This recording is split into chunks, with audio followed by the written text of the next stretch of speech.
I think Darvin Ham is done. I think he's gonna get. I think regardless of that win last night, it's over. That win saved his job though, right? If they It lost the Clippers, postponed the inevitable. Him coming out and saying people got to stop living and dying with our wins and losses. You can't. But it's the Lakers. Yeah. It's the Lakers with LeBron. People are gonna live and die. And people live and die with like the Magic. Not only that, they weren't living and dying with every single game. They were living and dying because you were 3-10 over your last 13 games. Nobody gives a shit about the in-season tournament anymore. And because you've been throwing out insane lineups. They spent that money already, man. Like the money's gone. They spent that money. Like no one cares anymore. He's gone. I don't know. I think it's coming. I think that postponed it a little bit. I don't think it's how long. Let me ask you, how long do you think it's going to be? Like in season, or we wait until the summer? No, in season. I think it's in season. Wow. I think it's in season. I think that they're going to try to be on damage control here because again, it's LeBron. Like he has a history here. Let's go back and look. Luke Walton, Mike Brown, Frank Vogel, David Blatt. What do all those people have in common? They all coached LeBron. They all underachieved. They all underachieved. And then what happened to them? Gone. Mid-season. Gone. Bye. Well, it makes me wonder because I think LeBron's alluded to this before, and people have definitely talked about it. And this was the most evident with Luke Walton. Like, if LeBron is going through a shoot around or a game plan or something, and he thinks like you don't know what the hell you're doing, he's out on you.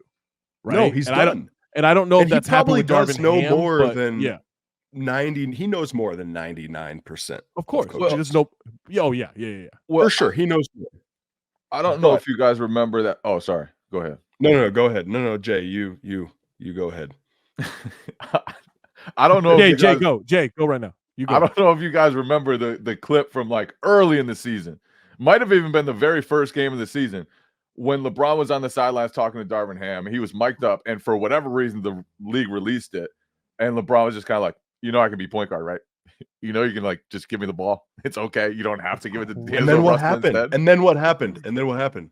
What position did he start playing? Point guard. But he's calling the shots. I think he's done. But I'm also saying like there's a level of frustration with some of the stuff Darvin Ham is doing. We have seen windows into that. And well, it's coming out more and more now. All these leaks, all these reports with agents calling, frustrated.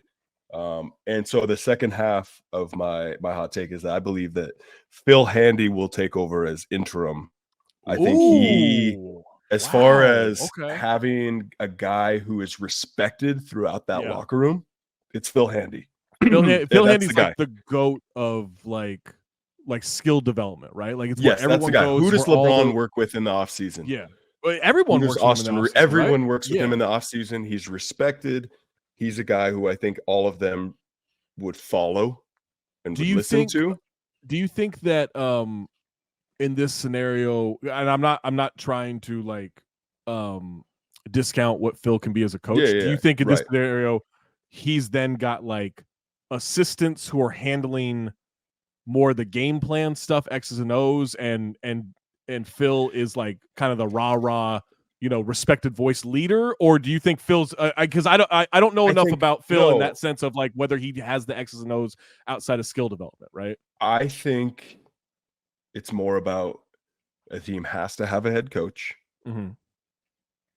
And maybe LeBron's the so that's what I'm saying, right? Is that I think that you put Phil Handy in the interim head coach role, but it is in name only. Yeah, they need a filler. They need somebody to be the head coach, and LeBron will handle game plan going forward. You know what I love about Phil Handy is I think his Instagram handle is like the real 94 feet or like the real Mr. 94 feet. The real 94 feet. Because I'm pretty sure he got pissed that people were calling Pat Beverly Mr. 94 feet. That's great. And I love Phil. I think, but dude, everybody loves Phil. Like the Lakers are not cashing in on this. I don't think LeBron is going to cash in on this season and be done with it. I think that they're going to try to salvage something. Well, and also like I wrote about this last week, like he can he can wield that player option. Like, he's got a player option. Everyone assumes like, hey, 50 sure. mil, but the way he's played this year, he'll get that everywhere. It's no longer like, oh, no matter what, we can get LeBron to sell some jerseys and some tickets, and draft his son, and he'll come here or whatever to play. Like, no, like LeBron's still an elite. He's still player. performing. Yeah, he's still performing. He's still worth that when you combine the skill and the ticket sales and the jersey sales and all that stuff. Absolutely.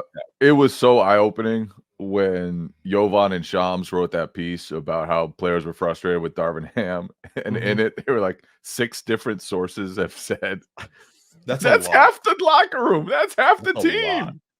Everybody's no more like, oh, maybe there's like one pissed off player. That's like there's a lot of pissed off people. Right now. That's not a leak. That's not a leak. That's that's the dam has broken. It's not a leak. It's a town hall meeting. Like, that's what that is. Like, it's not.